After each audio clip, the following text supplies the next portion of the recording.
I recently went over to Namibia to help Giraffe Conservation Foundation with some research and help them collar some giraffe. So we'll get into it. So first I'll start off by talking about Giraffe Conservation Foundation just a little bit, also known as GCF. So they're headquartered in Windhoek, Namibia. They are the only non-governmental organization in the world that solely focuses on giraffe conservation throughout Africa. Some of their biggest things they do are Operation Twiga, or they have done, is what's called Operation Twiga, where they moved 18 giraffe across the Nile River in Uganda. This was an area that used to have giraffe, didn't have giraffe, and they actually moved them across the river on boats to this area, which is really exciting. They also spearheaded, you all might have heard, maybe the new giraffe species. Giraffe used to be one species with 9 different subspecies, but now they are 4 different species, according to GCF, and they kind of spearheaded that whole project. And that's kind of a whole other thing. I won't really touch on that at all. And then they also started World Giraffe Day, which is a huge day for giraffe. It's a national day where zoos across the world raise money for giraffe conservation. And then a little bit about Blank Park Zoo's involvement with GCF. They are a major coins of conservation partner of ours, and we actually donate $10,000 yearly to their projects. And Julian even credits us to helping them really get off their feet, and we were one of the ones right at the start that really helped them kind of get going. And we used to be one of the largest zoos in the country that donated to GCF, which is really exciting. Yeah, very cool. Yeah. So where's Namibia, for you people who don't know? So Namibia is on the southern west coast of Africa. And it's right by South Africa, Botswana, Angola. And you can see right here in the middle, that little star, right there. So that's Windhoek, that's the capital. That's where I flew into. That's where I met Julian, and we spent a couple days there kind of getting prepped for the trip. And then up here, this little circle, that's the northwest area, and that's where we kind of focused all of our trip. So we took this highway up all the way, and then we hit up Palmwag. And then there you see there's really no highway or anything out there. So from that point on, it was about 4 hours of off-terrain, 4-wheel driving, which is really beautiful, also really bumpy, but really exciting, kind of fun. So for the trip, there were two main goals for the trip. One of them was to collar 3 giraffe along the Hoarusib River, and then to check on 2 previously collared females along the Wana River. So the Hoarusib River was the more northern river, and then we went south a little bit more to the Wana River. And we went to the Hoarusib River first. So I arrived in Windhoek at their very small international airport. It was pretty great. And I met Julian there. He picked me up. We took about a 45-minute drive into town. It's actually way out of town. Here's some pictures of Windhoek. So this is their Independence Tower. This is actually built and donated by the North Korean government, which I thought was kind of strange and a little interesting. And it kind of looks a little North Korean-esque with the statue in front and just kind of really gold and gaudy. And then right across the street is their really famous German church, Catholic church. And you can kind of see some skyscrapers in there. So this is a large city, modern, things like that. It's not what some people think of Africa as just shanty towns and huts. This is actually a very populated city. And just another picture of some skyscrapers and roads and a person. Super busy, yeah. And this is where I stayed, cute little guest house, my bed and all that stuff, so thought I'd throw that in there. And packing. So we had quite a few people on this trip, actually. So you can see in this picture right over here, this is all the food that we took on the trip. Lots and lots and lots and lots and lots of food. So we had to pack it all in these little totes right here. And then those ended up going in the trucks. So there were actually 3 trucks, and they were all packed full, just like this one. You can kind of see that's sleeping bags, and they're all really packed to the brim. This is the car that I rode in. It's called the Beast. It was a beast. And it was also the most rickety car, so it was great, especially on the 4-wheel driving. So then here's pretty much everyone who was on the trip with us. You saw earlier, I didn't introduce them, but Giraffe Conservation Foundation, that was Julian and Steph Fennessy and their 2 kids, Luca and Molly. They all came on the trip with us, of course. And then over here we have Emma. She's actually a PhD student working with GCF, and this is her project now. She's kind of taking control of it. So a lot of the things that we were doing was gathering data for her. And right behind her is Eric Flossick. He's actually a zookeeper down at Tulsa Zoo, a giraffe keeper. Then we have Lockie down here. He's a zookeeper from Australia. He works at Western Plains Taronga Zoo. In the middle here is Cherie. She's a vet tech. She works with her father. Pete, he's right up here. He's a world-renowned vet in Africa. He does a lot of things with wildlife, and he works frequently with GCF. And then this is Emily right here. She's a student from Dartmouth. She was just kind of volunteering time and helping out GCF. She'd helped out them in the past. And this is Andri. She's one of GCF's researchers. Next to her is Annalena. She's actually a PhD student from Frankfurt, Germany. She was down here doing sleep studies, and most of her project is actually up in Germany. She goes to German zoos and does sleep projects, so seeing how giraffes sleep in captivity. Then over here is Ivan Carter. He's actually like a celebrity, so whatever. He's actually a co-host of a show called Carter's War. So during this trip, we were actually filming a documentary as well. So I'll be on TV, no big deal. But, and that should come out, I think, next year sometime. Julian will probably give us a tape and all that kind of stuff, which would be exciting. And then also not pictured was Simon. He runs a camping store in Windhoek, and he works really closely with GCF and gives them a lot of their supplies. But he also joined us for the trip, kind of just kind of hang out. Okay, so we started our trip up north to the northwest. So this is kind of just to give you a little feel of what the landscape's like. It's very Namibia is mostly a desert, mountainous area. And there's quite a bit of wildlife on the road. Right over here, these are little warthogs, which is kind of cute. They were kind of all over the place. We also did see some greater kudu, springbok, some oryx. They were kind of scattered around. And then as we went up more north, it just got drier and drier. You can see the ground is a little bit more arid. And then it got more mountainous. This is the Grootberg Pass, so this is a really large mountain we actually had to go up and through. This is the top, kind of the gorge, kind of looking down. We saw some other animals. We saw some zebra right down here, which is pretty exciting. Impala ran right by our car, which is pretty cool. And then we saw our first giraffe. Woohoo! And this is kind of cool, just looking at the landscape they live in. It's super dry. There's really nothing around. And if you look at all these rocks down here, we think of giraffe being really fragile animals, and they can't really move that well. But they are standing on these boulders and moving like nothing was wrong. So it was really interesting to kind of see that, and it's the first time I've ever seen that. So we only drove up halfway, or more than half, the first time on our way up. So we stopped in Palmwag, which is kind of a little oasis in the middle of absolutely nowhere. So you can see right here, it's really green. There's water around there. There's elephant walk. Elephant actually frequent this area quite a bit. And this was our little campsite. My tent was right there. Some people actually slept outside in this that night, but it was really mosquito-y, so I'm glad I didn't. Because I don't want to deal with that. So after a great night in Palmwag, then we started back up north, kept going, and you can see it just keeps getting drier and drier. Just really sandy now. It's still really mountainous. Another view of that. And then we finally got to Sesfontein. This is kind of a picture of what the town looked like. There were some nicer houses as well, but these were most of them. This is what people lived in, kind of just a cement hut with the tin roof, and that's about it. And this was also the last place we could get petrol. So we stocked up on all our petrol, all the supplies we needed, and we kind of, then from there, we'd be out in the bush for about a week and a half, and then that was about it.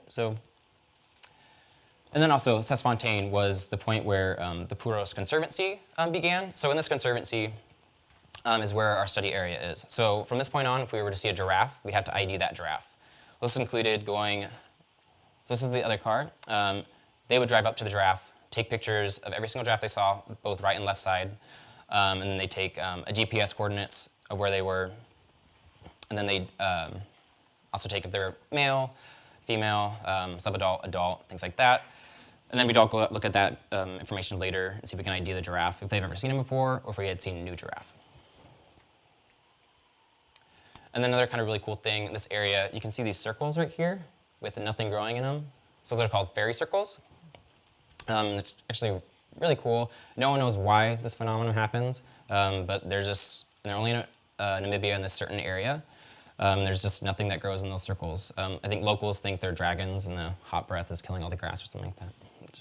It's interesting. And then, once again, just keeps getting more arid. We saw a big dust devil, which is pretty cool. And then we finally got to Purros, which was our final destination. It's right along the Hoarusib River, and this is basically the town right here. Really nothing there. Not really sure why people would live there, but they do, which is cool. But yeah, there's really nothing there. Really mountainous area. You can see even the sand has blown up onto the mountains and made these huge dunes, which is really cool. So Hoarusib River, this is our campsite. So right here's our kitchen. It's actually under a really, really big tree. They kind of hollowed it out. It had running water, sink. We also had bathrooms, hot shower, toilet. So I wasn't really roughing it, but it kind of felt like it. And then right here is our campfire. This is where we cooked our dinners. And then this is my tent right here, right along the river here. So the river right now is dry. The wet seasons are in the early time of the year. So they haven't gotten any rain yet. So all the riverbed is dry. There are some spots where there's little oases, but it's pretty much all dry.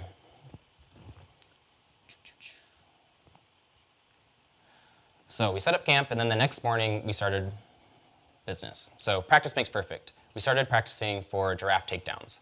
In order to get a collar on a giraffe, you actually have to get the giraffe on the ground, sit on its neck, and then get the collar on. So it sounds really easy, right? So we had to practice this quite a bit. So we took the whole morning practicing this. So it involved us running around the riverbed like this. So you can see our group right here. We're just chasing a pretend giraffe. So the vet right up front, Pete Merkel, older guy, but really, really fast, would just take off, and we'd have to just run. So someone would have a rope, and they'd run after him. So you'd have a lead guy right here. Yeah, that's me. So you'd have a lead guy right here, and he was usually Lockie, and he'd have to, oh, and this is Ivan actually running, which is kind of funny. If you knew him, it'd be really funny.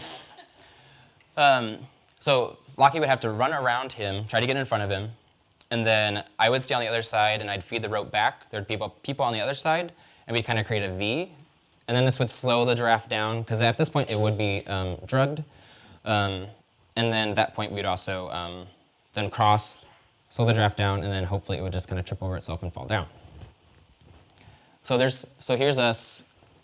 The rope is on the giraffe. We're in the V, and we're about to cross.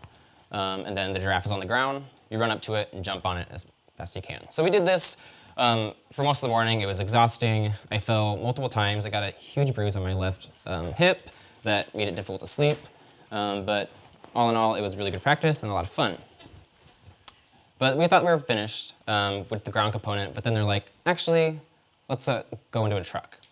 So in the real situation, we'd be in the truck, they'd dart the giraffe, and we'd take off full speed right after this giraffe as it runs away. So we have to get 8 people into the small back of a truck like this, huddled together. So here's us in action. You can see me right there, holding on for dear life. And then we jump out of the truck. So they would drive up far enough in front of the giraffe where you jump out and you'd run kind of in a straight line in front of it with the rope, kind of hold it in front of it. And then, well, that's me running with the rope. That's probably when I fell on my face, but we won't talk about that. So yeah, you'd run out to the giraffe and kind of the same thing. So this is a little video of us in the back of the truck. You can see Simon right here. He's actually pretending to be the real giraffe right now. So you can see him running. We're taking off in the truck. So we're far enough ahead, so we stop. It's gonna get really dusty, but we jump out as best we can. Try to get in front of the giraffe.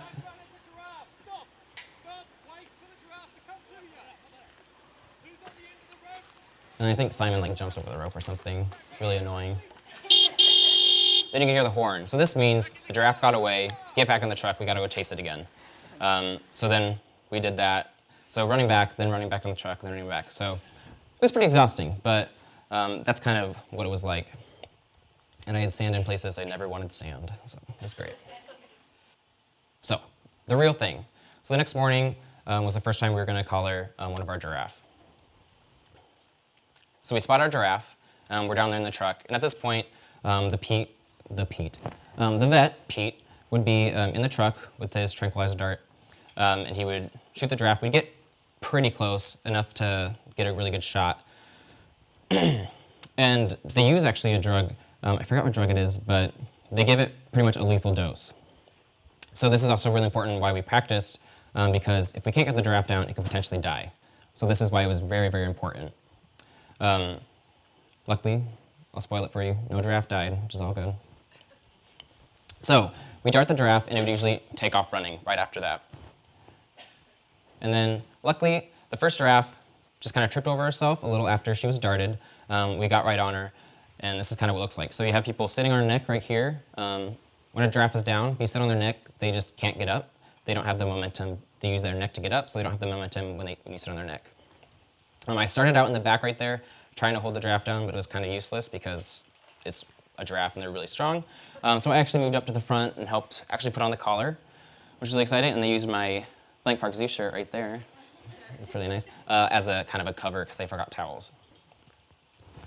So while we're doing this, while we're fitting on the collar, they're also taking measurements of legs. They're checking the teats, see if there's any milk production, if maybe she gave birth recently.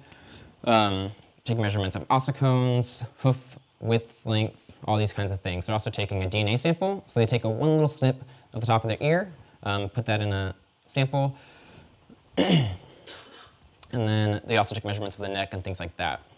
Oh, and then right when the giraffe is down, the first thing that ever happens is the reversal. And then right after that, so basically the giraffe isn't anesthetized anymore. It's awake. It's fully aware of what's going on.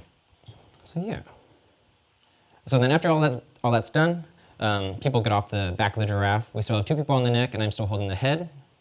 And then after that, they'll kind of help get off the giraffe, kind of help push her up, and then she's off. So that was the first giraffe. And that's her wearing her new jewelry, which looks really good. So they try to make it so that it kind of blends in, instead of making it bright orange or anything like that. Make it, but yeah. So it sits right on top of the head. A strap will go in between the ossicones, and then one goes under the chin. So we make sure that it wasn't too tight for under the chin to obstruct eating or breathing or anything like that. We also wanted it tight enough so that it couldn't get caught in any branches, and things like that. So if they were eating in some bush and they got caught and they couldn't get out. So it's kind of a fine balance between too tight, too loose, and things like that. So this is the video of actually our second giraffe capture. This one was kind of wild and woolly. She was in the middle of a riverbed, and she kind of went the opposite direction of what we wanted to do. So she ran in between all these bushes, through the riverbed where we didn't want her to go. Because that was just bad. We could lose sight of her. She could easily disappear. We couldn't find her. Or if she did fall, she'd fall in some bushes. We wouldn't know where she fell. So this quick little video of that. So this is us trying to find the giraffe. So she ran, but she's behind these bushes. We can't really find her. So she's right there. She sees us, runs back again.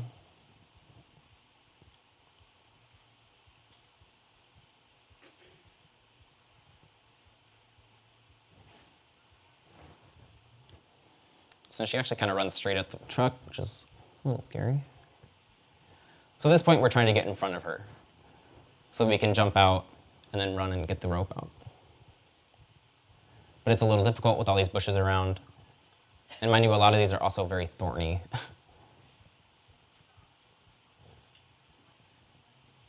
at this point, we had lost her. Oh, actually, there she is, and she's running straight towards the truck.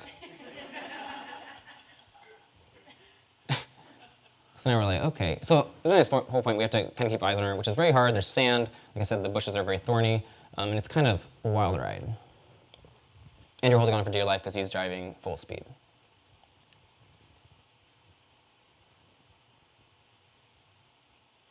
So yeah, for a while there, we couldn't find her. But then luckily, we also had the other people up on a hill. They were using binoculars so they could easily see her. And they did see her fall down. And then we actually turned a corner and she was right there. So we jumped on her real quick and took care of that. But then also, this is a picture of us letting the giraffe go, which is really exciting. This is all from Eric's GoPro. And then Ivan was taking some artsy picture with some weird camera thing. I don't know. It's for the show. So you see the people on the body. They get up, leave. She's definitely going to fight. I leave.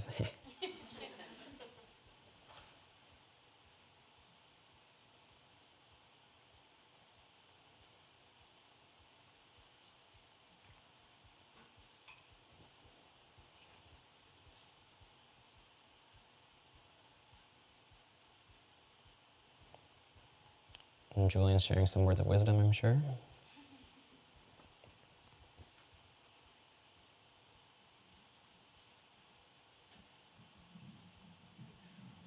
This one had a little trouble, but finally got its footing, and then ran off.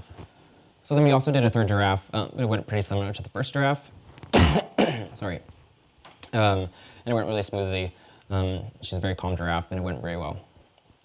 So why is collaring important?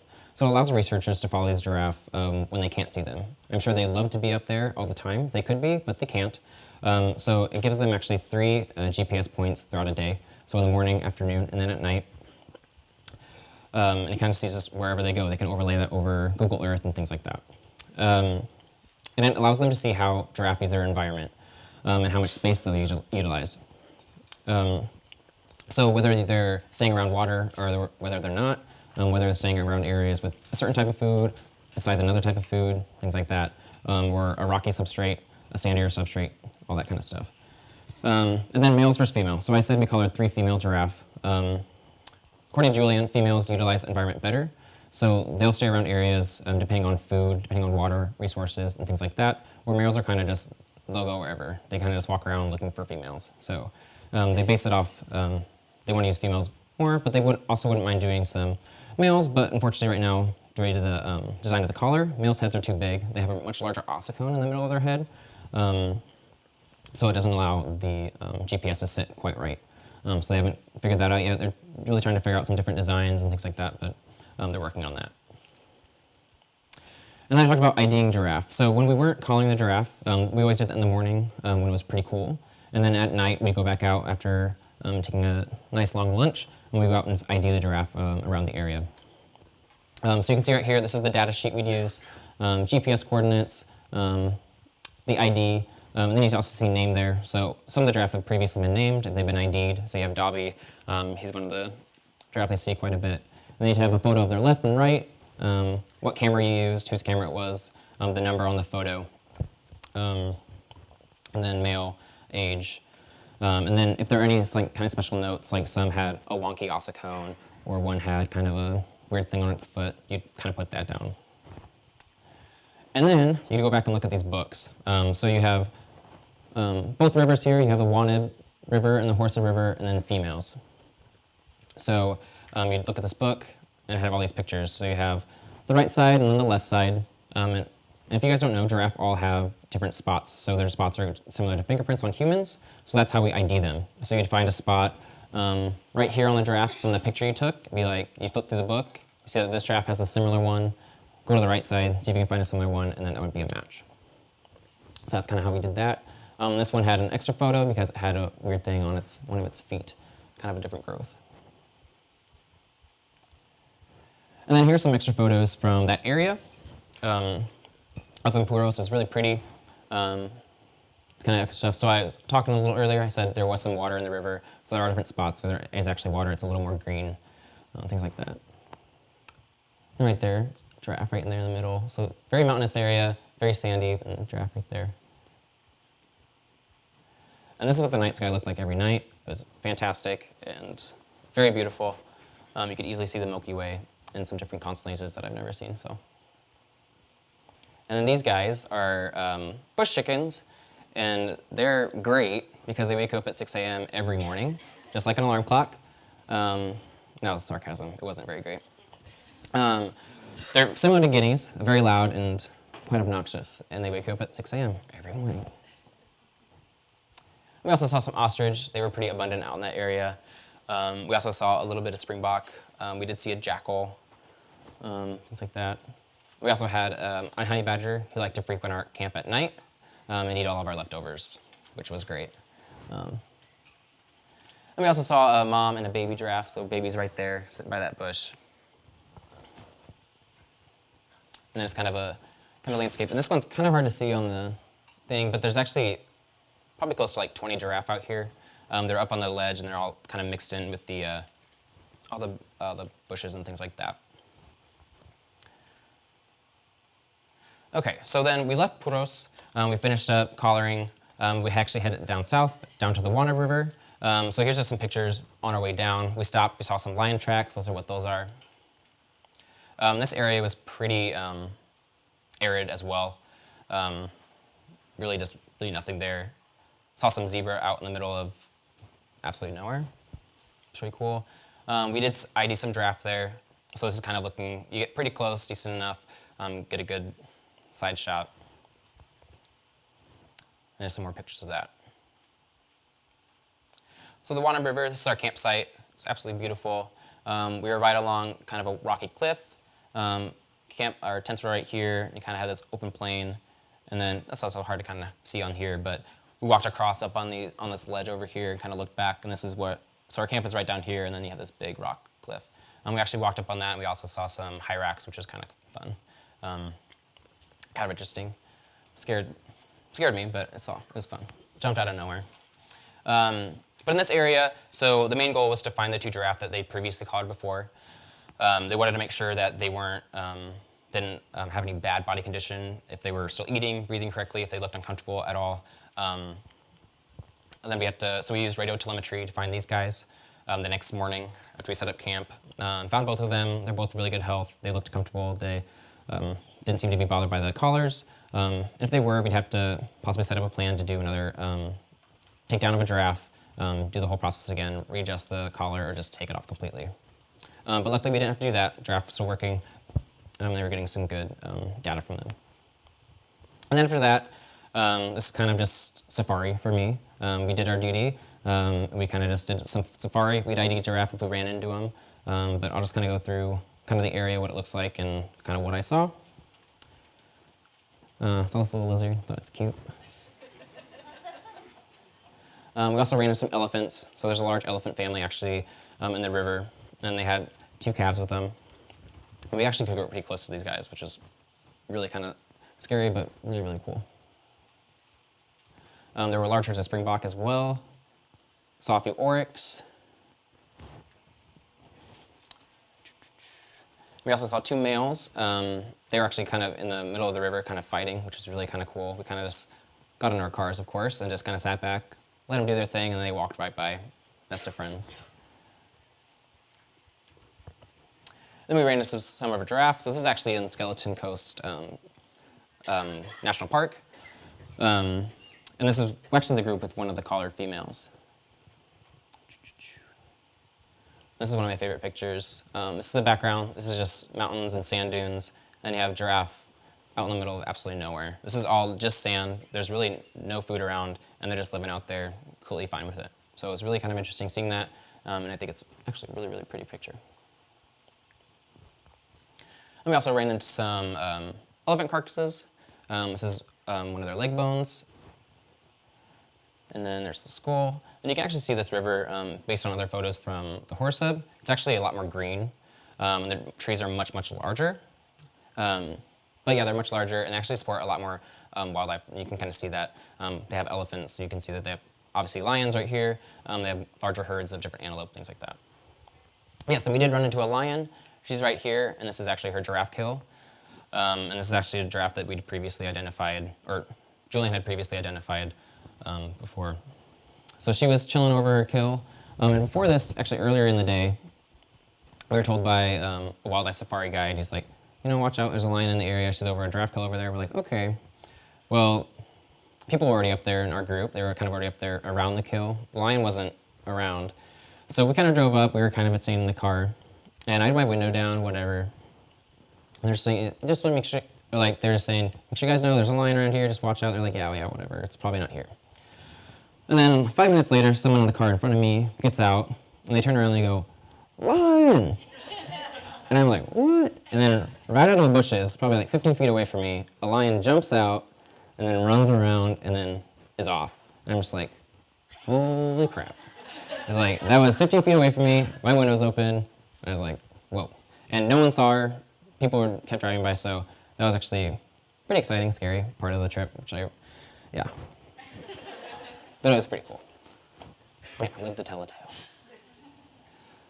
I tried to call home multiple times, but no one would answer. Really bad service. So this was kind of just a fun little thing. People would go up there and write kind of what they're doing on this trip, it's kind of like a tourist site in the middle of nowhere, which is kind of strange. And then as you can see, there's some fairy circles back there as well. This is a really pretty area. And then our elephant friends again. And this was Molly. So we were actually watching the elephants for a while, and she was crawling over me eating her salty cracks, which is okay, which are delicious, by the way. They're just salty crackers. And then a really cool part of the trip, and actually thanks to a lot of people here at Blank Park Zoo, you guys donated a lot of school supplies. I actually took almost 100 pounds of school supplies over with me to Namibia, and we had so many that we donated them to 3 different schools there. So over here is actually a school in Sesfontein. We donated supplies. Up here is the school in Purros, and then down here is the school in Grootberg. So Grootberg's not really up there in the Midwest, but we were actually on our way down back to Windhoek. And we stopped at a campsite, and this school actually came. They were walking around the campsite and actually singing for people. So we thought, why not? These guys are pretty good singers, and it was kind of fun seeing them. So we went to their school and donated the rest of the supplies. So that's actually really cool. All the kids were really excited getting supplies, and the teachers were really thankful. So thanks to Blank Park Zoo and all the staff and everyone and the volunteers and everyone who donated supplies. It was really awesome doing that. So that's the end of my presentation. This was actually the last sunset out in the field, so that was kind of good. And then I'd like to end and say thank you to Blank Park Zoo for this amazing opportunity. And GCF, they couldn't be here today, but for allowing me to come and help them out. But once again, thank you guys so much for allowing me to do this incredible trip. I will always remember. And yeah, that's about it. So I guess I'll open it up to questions if anyone has any questions, things like that.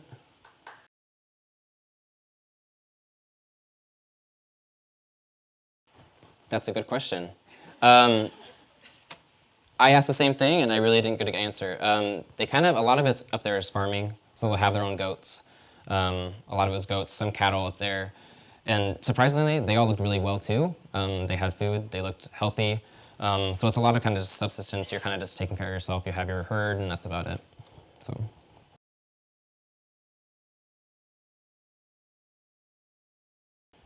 I'm not positive on that. We did see quite a few babies though, so I would assume that's probably a normal thing to have them kind of one season.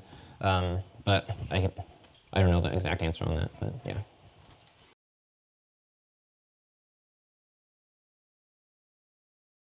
It was still pretty close to the river, but there was no water in the river anywhere near that.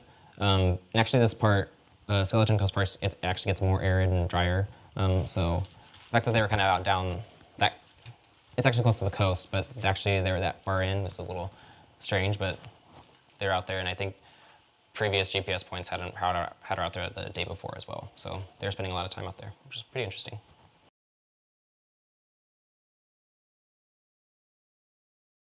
Overnight lows, they probably got probably upper 40s, so it got pretty chilly, but I liked it. That's good. And then the highs, they were probably upper 90s, but it was really dry heat, so I actually liked it. It wasn't like the Iowa heat, where some people were complaining it's hot. It's like, I think this feels nice. But so it did get pretty hot also in the middle of the day, but that's when we took our lunch. We kind of stayed in the shade and kind of relaxed. Yeah.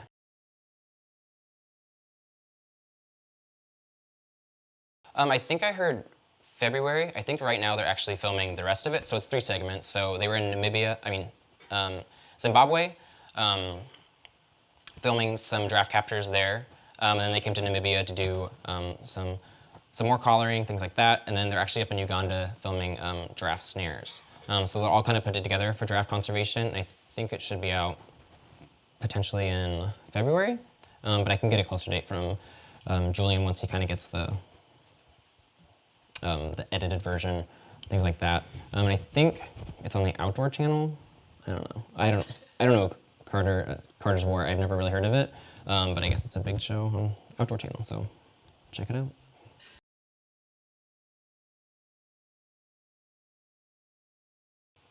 out. So the previous day we kind of drove around, we were IDing, and they wanted us to do different groups. So there were, they actually kind of stay in there, kind of similar groups, family groups. So there were 2 females, a mom and a kind of a sub-adult.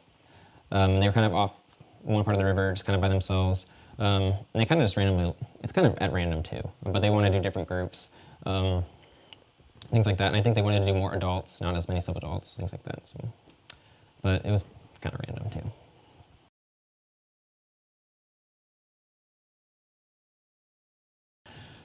So this time, I think he used more drugs to make them go down a little faster. But I know in Zimbabwe they had to use the ropes each time. That video you showed. Yeah. Yeah, I know. Yeah, we're running down there and it's like, oh, it's fine when you're running next to Ivan, but they're like, yeah, but it's a little different when you're running across, like running in front of a giraffe, and you're like, yeah. So I was actually very happy we didn't have to do it. It would have been extremely stressful, and it also would have put more stress on the animal. So I'm kind of glad they quickly kind of all fell down on their own. We can kind of just jump on them and kind of be done with it. But yeah, I'm glad we didn't have to do that. So.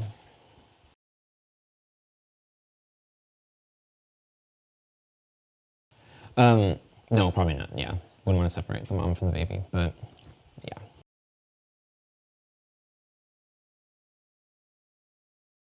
So they're just out in the wild. So Namibia does what's called conservancies. So they do have national parks and things like that, but after a certain area, there is some privately owned land, but after a certain area, once you go north, they start having conservancies. So these conservancies are owned by the people, and they're run by the people. So they get to decide how they want to run it. Do they want to use it all for farming and kind of leave the wildlife, on their own, or do they want to make it so they can cooperate and make more wildlife and then possibly more tourism, bring in more money for themselves. So it's actually a really good program because it does, in a way, protect the wildlife because the people care about them more instead of them being like the government's property and things like that. But yeah, so it was completely wild. There were no fences, nothing. Yeah, and if you guys have any questions or want any more information on GCF and what they're up to, go to giraffeconservation.org. They have everything on there. So if you're interested in the giraffe taxonomy thing, they have their paper and more information on that on there, and all the programs they're working on in Africa right now.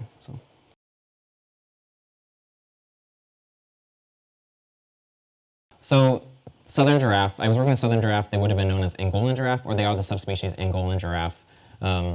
Yeah, so that was the species I was working with in northwest Namibia.